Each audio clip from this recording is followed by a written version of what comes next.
വയനാട്ടിൽ ഒരു റിസോർട്ടിലാണുള്ളത്. നൈസ്, മാഷാല്ലാ, സുബ്ഹാനല്ലാഹ്. Oh my god, this is so nice. നിങ്ങൾ കാണുന്നുണ്ടോ എൻ്റെ കണ്ണിലെ? Yeah whatever. അപ്പോൾ എന്താണ്, what happened? Are you okay? എനിക്കിങ്ങനെ മെസ്സേജസ് വരും, ഡിപ്രഷൻ സിംറ്റംസ് എന്താണ്, ആങ്സൈറ്റിയുടെ സിംറ്റംസ് എന്താണ്, പാനിക് അറ്റാക്സ് എന്താണ്, അതൊന്നും അറിയാത്തവരുണ്ട്. ചിലർക്ക് അവർക്ക് ഡിപ്രഷൻ ഉണ്ടോയെന്ന് ഡൗട്ടുള്ളവരുണ്ട്. എന്താണ് മൂഡ് ഓഫ് എന്താണ്?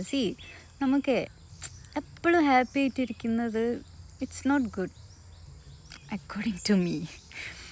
അതായത് നമുക്ക് എന്തെങ്കിലുമൊക്കെ ലൈഫിൽ നമ്മൾ ഫുൾ ടൈം നമുക്കൊരു പ്രോബ്ലം ഇല്ല, നമ്മളെപ്പോഴും ഹാപ്പിയാണ് എന്ന് പറഞ്ഞു കഴിഞ്ഞാൽ ആസ് എ മുസ്ലിം അത് നമ്മളെ നമ്മുടെ ദൈവം, നിങ്ങളുടെ ആരുടെ ആയിക്കഴിഞ്ഞാലും ദൈവം കംപ്ലീറ്റ്ലി നമ്മൾ ഒഴിവാക്കി എന്നാണ് അർത്ഥം. നമുക്കൊരു വിഷമമില്ല, ഒരു ബുദ്ധിമുട്ടുമില്ല. അത് എനിക്കത് പറ്റില്ല. ഞാൻ ഫുൾ ഹാപ്പി, എനിക്കൊരു കുഴപ്പമില്ല, ഞാൻ അങ്ങനെ മൈ ലൈഫ് ഈസ് ഹാപ്പനിങ്. അപ്പോൾ എനിക്ക് പേടിയാവും, ഇതെന്താ ഞാൻ ഫുൾ ടൈം ഹാപ്പി ആയിട്ടിരിക്കുന്ന, ഒരു പ്രശ്നമില്ല, ലൈഫിൽ ഒരു ബുദ്ധിമുട്ടുമില്ല എന്നൊക്കെ വരുമ്പോൾ ഞാൻ അങ്ങനെ വിചാരിക്കും, പടച്ചോൻ എന്നെ വിട്ടാ. അതെൻ്റെ ഒരു ഇതാണ്. ഓക്കെ, എല്ലാവർക്കും അങ്ങനെ ഉണ്ടാവണമെന്നില്ല, എനിക്കങ്ങനെ തോന്നും. അപ്പോൾ നമുക്ക് എത്രത്തോളം വിഷമം വരുന്നോ അത്രത്തോളം നമുക്ക് എന്ത് കിട്ടും? പോയിൻറ്റ്സ് കിട്ടും. ഞാൻ അതിങ്ങനെ പറയുമ്പോൾ റിലീജിയസ് ആയിട്ട് എന്തെങ്കിലും പറയുമ്പോൾ എപ്പോഴും എന്തെങ്കിലും ആർക്കെങ്കിലും എതിരഭിപ്രായമൊക്കെ ഉണ്ടാവും. It's just my belief. എനിക്ക് അങ്ങനെയൊക്കെ കുറച്ച് വിശ്വാസങ്ങളൊക്കെ ഉണ്ട്, അങ്ങനെ എന്നെപ്പോലെ വിശ്വസിക്കുന്നവരുണ്ട്. അപ്പോൾ നമുക്ക് എന്തെങ്കിലും പ്രോബ്ലംസ് വേണം, നമുക്ക് വിഷമങ്ങൾ വേണം. അപ്പോഴാണ് നമുക്കറിയുള്ളൂ നമ്മൾ പടച്ചോനിങ്ങനെ ശ്രദ്ധിക്കുന്നുണ്ട്, നമ്മുടെ കൂടെ പടച്ചോനുണ്ട്. നമ്മളോട് ഇഷ്ടമുള്ളതുകൊണ്ടാണ് നമുക്ക് എന്ത് വരുന്നത്, പ്രോബ്ലംസ് വരുന്നത്. നമുക്ക് ലൈഫിൽ നമ്മൾ ഒരുപാട് തെറ്റുകൾ ചെയ്യുന്നുണ്ട്. Not everyone, some of us ഒരുപാട് തെറ്റ് ചെയ്യുന്നുണ്ട്. അപ്പോൾ അതൊക്കെ എന്താണ്, നമുക്ക് ആ ഒരു തെറ്റുകളൊക്കെ ഇങ്ങനെ പോയിക്കൊണ്ടിരിക്കും. നമുക്ക് എത്രത്തോളം വിഷമം വരുന്നോ അത്രത്തോളം നമ്മുടെ തെറ്റുകളൊക്കെ ഇങ്ങനെ പടച്ചോൻ ഒഴിവാക്കിക്കൊണ്ടിരിക്കും. ഓക്കെ, അപ്പോൾ ഇങ്ങനെ മൂഡ് ഓഫ് ആയിട്ട് ഇരിക്കുമെന്ന് വേണ്ട, ഇതൊക്കെ നമ്മളോട് ഇഷ്ടമുള്ളതുകൊണ്ടാണ് നമുക്ക് പ്രോബ്ലംസ് തന്നിട്ട് നമ്മുടെ തെറ്റുകളൊക്കെ മായ്ച്ച് കളയുന്നത്. ഓക്കെ, അങ്ങനെ വിശ്വസിക്കുക.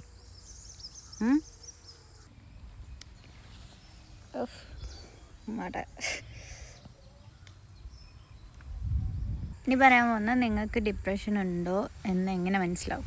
ഞാൻ കുറച്ച് സയൻസ് പറഞ്ഞുതരാം. ഇതൊക്കെ ഞാൻ വെറുതെ പറയുന്നതല്ല, ഇതൊക്കെ ഒരു തെറപ്പിസ്റ്റ് പറഞ്ഞു തരുന്ന കാര്യങ്ങളാണ്. ഓക്കെ, അപ്പോൾ ഫസ്റ്റ് തിങ്, നിങ്ങൾക്ക് എപ്പോഴും സങ്കടം, എന്തിനാന്ന് പോലും അറിയാത്ത, ഒരു റീസൺ ഇല്ലാത്ത full time mood off, okay, gloomy, എപ്പോഴും ഒരു എന്താ വിഷമം പിടിച്ച് ഇങ്ങനെ മൂലക്കിരിക്കുക, ഇതാണ് മെയിൻ സൈൻ. ഓക്കെ, പിന്നത്തേത്, നിങ്ങൾക്ക് മുമ്പ് ഇഷ്ടമുണ്ടായിരുന്ന കാര്യങ്ങളിലൊന്നും ഇപ്പോൾ ഇൻട്രസ്റ്റ് തോന്നുന്നില്ല. നിങ്ങൾക്ക് നിങ്ങൾ ഇഷ്ടപ്പെട്ട് ചെയ്തിരുന്ന കുറച്ച് കാര്യങ്ങളുണ്ടാവും. യുവർ ഹോബീസ് ഡ്രോയിങ് ആണെങ്കിലും ട്രാവലിങ്, ട്രിപ്പ് പോവുക, ഇങ്ങനെയുള്ള കുറച്ച് കാര്യങ്ങളൊക്കെ നിങ്ങൾ മുമ്പ് ഒരുപാട് എൻജോയ് ചെയ്തിട്ടുണ്ടായിരുന്ന കാര്യങ്ങളിലൊന്നും ഇപ്പോൾ ഒരു ഇൻട്രസ്റ്റ് ഇല്ല. ഇത് വേറൊരു സൈൻ. പിന്നെ ആണെങ്കിൽ ചെറിയ കാര്യത്തിന് പോലും ഭയങ്കരമായിട്ട് ദേഷ്യം വരും. ഇതൊക്കെ ഒരുമിച്ചാണ് വേണ്ടത്, അല്ലാണ്ട് ജസ്റ്റ് ദേഷ്യം ഉള്ളതുകൊണ്ട് മാത്രം നിങ്ങൾക്ക് ഡിപ്രഷനൊന്നുമില്ല. ഓക്കെ, ഇപ്പം അങ്ങനെ വിചാരിക്കണ്ട, ഈ സിംറ്റംസ് മൊത്തം ഒരുമിച്ച് വരണം, അപ്പോഴാണ് നിങ്ങൾക്ക് ഡിപ്രഷൻ. ആൻഡ് ചെറിയ കാര്യങ്ങൾക്ക് പോലും പെട്ടെന്ന് ദേഷ്യം വരിക, ഓവറായിട്ട് റിയാക്ട് ചെയ്യുക, ഇത് ഡിപ്രഷൻ്റെ ഒരു സൈനാണ്. പിന്നെ സെൽഫ് ബ്ലെയിം, ഓവറായിട്ടുള്ള അതായത് എന്നെ ഒന്നിനും കൊള്ളൂല എന്നുള്ളൊരു തോന്നൽ. എന്ത് പ്രോബ്ലം വന്നു കഴിഞ്ഞാലും അത് എൻ്റെ ഫോൾട്ടാണെന്നുള്ളൊരു തോന്നൽ. നിങ്ങളുടെ ഫോൾട്ടാണെങ്കിൽ യു ആർ റൈറ്റ്, ബട്ട് നിങ്ങളുടെ ഫോൾട്ട് അല്ലാത്ത കാര്യങ്ങൾക്ക് പോലും നിങ്ങൾ സ്വയം ബ്ലെയിം ചെയ്യുക, ഇതൊരു സൈനാണ്.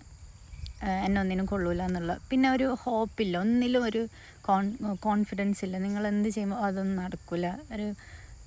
എപ്പോഴും എന്താണ്, ഒരു എല്ലാ കാര്യത്തിലും ഒരു ഡിസ്കറേജ്ഡ് ആയിരിക്കും, ഒരു ഹോപ്പില്ലാത്തൊരു അവസ്ഥ. എന്ത് ചെയ്തിട്ടെന്താ, ഇതിലെ കൊണ്ടൊന്നൊരു കാര്യമില്ല, ഓ നത്തിങ്സ് ഗോണ ഹാപ്പൻ, അങ്ങനെയൊക്കെ ഒരു ഫീല്. അത് ഡിപ്രഷൻ്റെ ഒരു സിംറ്റമാണ്. കോൺസെൻട്രേറ്റ് ചെയ്യാൻ പറ്റാത്ത അവസ്ഥ, ചെറിയ കാര്യത്തിൽ ഇങ്ങനെ ഒരു കാര്യത്തിലും വൃത്തിക്ക് കോൺസെൻട്രേറ്റ് ചെയ്യാൻ പറ്റാത്ത അവസ്ഥ. ചെറിയൊരു ഡിസ്ട്രാക്ഷൻ മതി, നിങ്ങൾക്ക് നിങ്ങളുടെ ഫോക്കസ് മാറും, വേറെ കാര്യങ്ങളിലേക്ക് പോവും. ഇതൊക്കെ ഡിപ്രഷൻ്റെ ഒരു സിംറ്റമാണ്. ഇതെല്ലാം കൂടെ ഒരുമിച്ച് വന്നാൽ ഓക്കെ. അല്ലാണ്ട് നിങ്ങൾക്ക് ഭ്രാന്താണെന്ന് എഴുതി നിങ്ങൾക്ക് ജസ്റ്റ് ഒരു കാര്യം ഇങ്ങനെ ഒരു സിംറ്റം ഉണ്ടെന്ന് വിചാരിച്ചിട്ട് നിങ്ങൾക്കത് ഡിപ്രഷൻ ഡോണ്ട്. അപ്പോൾ ഇതെല്ലാം കൂടെ, ഈ സിംറ്റംസ് എല്ലാം കൂടെ ഒരുമിച്ച് വരണം. അല്ലെങ്കിൽ നിങ്ങൾക്ക് വേറെ വല്ല പ്രശ്നമാണ്, നിങ്ങൾ പോയിട്ട് ഡോക്ടറെ അടുത്ത് സംസാരിക്കണം. ഇനി ഡിപ്രഷൻ കാരണം നമ്മുടെ ബോഡിയിലുണ്ടാകുന്ന ചേഞ്ചസ് എന്ന് പറഞ്ഞു കഴിഞ്ഞാൽ, നിങ്ങൾക്ക് ഉറക്കം കിട്ടില്ല. ഉറക്കം കിട്ടാത്തവരുണ്ടെങ്കിൽ മസ്റ്റായിട്ട് നിങ്ങൾക്ക് ഡിപ്രഷൻ ഒരുപാട് മൂക്കുമ്പോഴാണ് ഈ ഉറക്കമില്ലായ്മ, കണ്ണടക്കാൻ പറ്റാത്ത അവസ്ഥ, കണ്ണടക്കുമ്പോൾ ഭയങ്കര പേടി ഒക്കെ. ഇതൊക്കെ ഉണ്ടെങ്കിൽ മസ്റ്റായിട്ട് സൈക്കോളജിസ്റ്റ് അല്ലെങ്കിൽ സൈക്യാട്രിസ്റ്റിൻ്റെ അടുത്ത് പോകണം. അവർ നിങ്ങളുടെ സിംറ്റംസ് നോക്കിയിട്ട് നിങ്ങൾക്ക് നല്ല സിംറ്റംസ് കൂടുതലാണെങ്കിൽ മാത്രമേ അവർ ടാബ്ലറ്റ്സ് തരുള്ളൂ.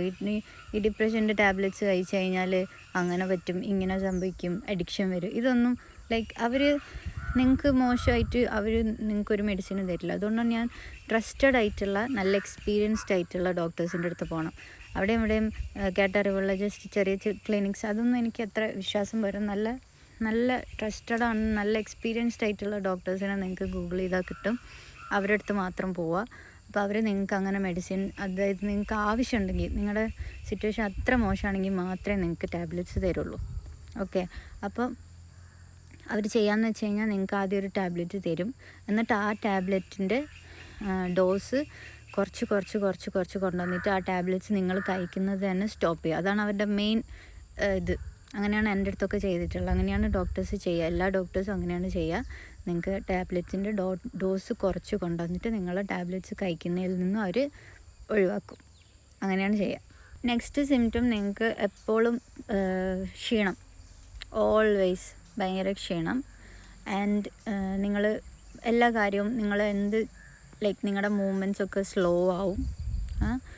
ആൻഡ് ഫുഡ് കഴിക്കുന്നതിൽ ചിലപ്പം സിംറ്റംസിൽ ഓവറായിട്ട് കഴിക്കുന്നതും ഒരു സിംറ്റമാണ്.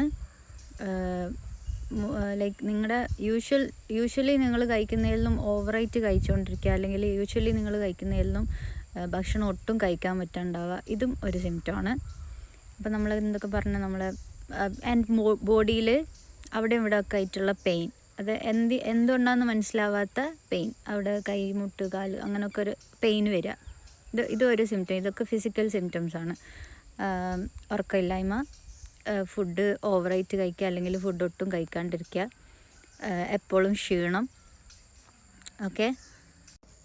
ഇനി വേറെ കുറച്ച് സിംറ്റംസ് എന്ന് പറഞ്ഞാൽ, നമ്മൾ ഫാമിലിയിൽ നിന്നും നമ്മുടെ ഫ്രണ്ട്സിൽ നിന്നും ടോട്ടലി അകന്ന് നിൽക്കുക, അവരായിട്ട് കോണ്ടാക്ട് ചെയ്യാണ്ടിരിക്കുക, അവർ ഫോൺ വിളിച്ചെടുക്കാണ്ടിരിക്കുക. ഇതൊക്കെ എൻ്റെ ലൈഫിൽ ഇപ്പോൾ സംഭവിച്ചു. എനിക്ക് അങ്ങനെ കുറേ ആൾക്കാരെ എനിക്ക് സത്യം പറഞ്ഞാൽ നഷ്ടമായി എന്ന് പറയാം. നമ്മളെ ഫാമിലിയൊക്കെ ബട്ട് ചിലർക്കൊക്കെ മനസ്സിലാവും നമ്മുടെ അവസ്ഥ. എൻ്റെ ബെസ്റ്റ് ഫ്രണ്ടിന് എൻ്റെ അവസ്ഥ നന്നായിട്ട് മനസ്സിലാവും. അവൾ ഏത് സിറ്റുവേഷനിലും അവൾ കട്ടക്ക് കൂടുണ്ട്, അവൾ വിളിച്ചുകൊണ്ടിരിക്കും, എന്നാലും ഞാൻ ഫോൺ എടുക്കില്ല. ബട്ട് അവൾക്കറിയാം എനിക്ക് ഫോൺ എടുക്കാൻ പറ്റൂല.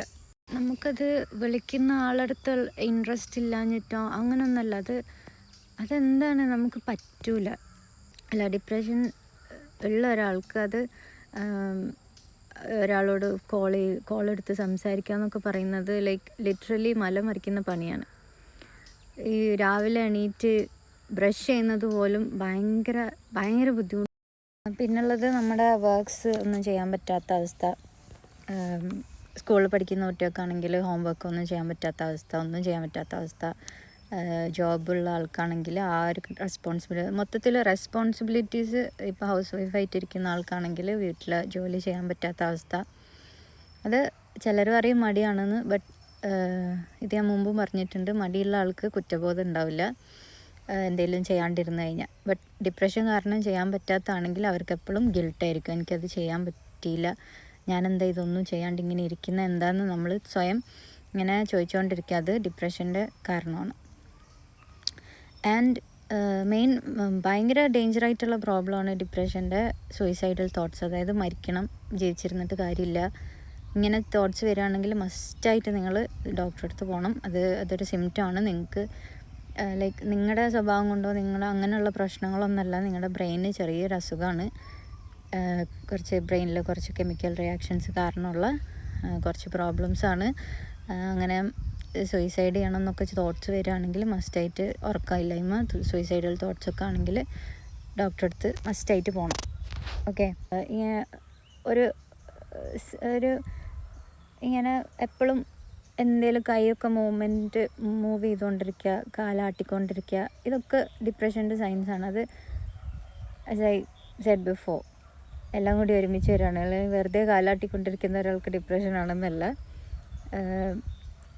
അതായത് വെറുതെ ഇരിക്കാൻ പറ്റാത്ത അവസ്ഥ, ഇങ്ങനെ വെറുതെ ഇരിക്കില്ലേ, ഇങ്ങനെ ഇരിക്കില്ലേ, അത് പറ്റാത്ത അവസ്ഥ. നമുക്കിങ്ങനെ എന്തെങ്കിലും കൈയൊക്കെ ഇങ്ങനെ ആക്കിക്കൊണ്ടിരിക്കണം, അല്ലെങ്കിൽ കാലിങ്ങനെ, അതും ഒരു സിംറ്റമാണ്.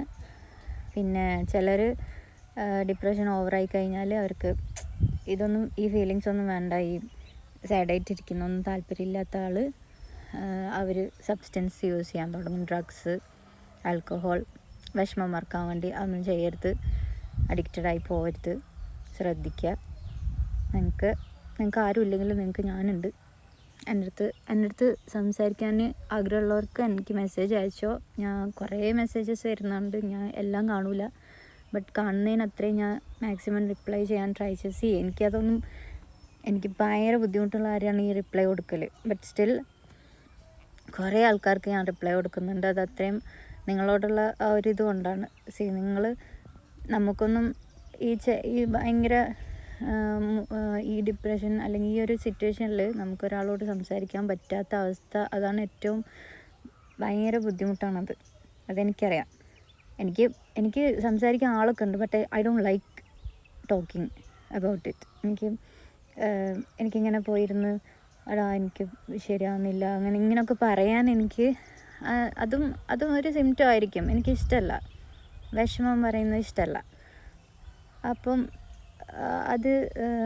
ബട്ട് അങ്ങനെ ഒരാൾ കേൾക്കാനുണ്ടാവുക, എൻ്റെ അടുത്ത് പറയാൻ എന്താണ് നിൻ്റെ വിഷമം, അങ്ങനെ ഒരാൾ ഉണ്ടാവുക, അതാണ് നമുക്ക് ഏറ്റവും ആവശ്യം. ഇങ്ങനെ ഡിപ്രഷനുള്ള ഒരാൾക്ക് ധൈര്യം കൊടുക്കാനൊക്കെ.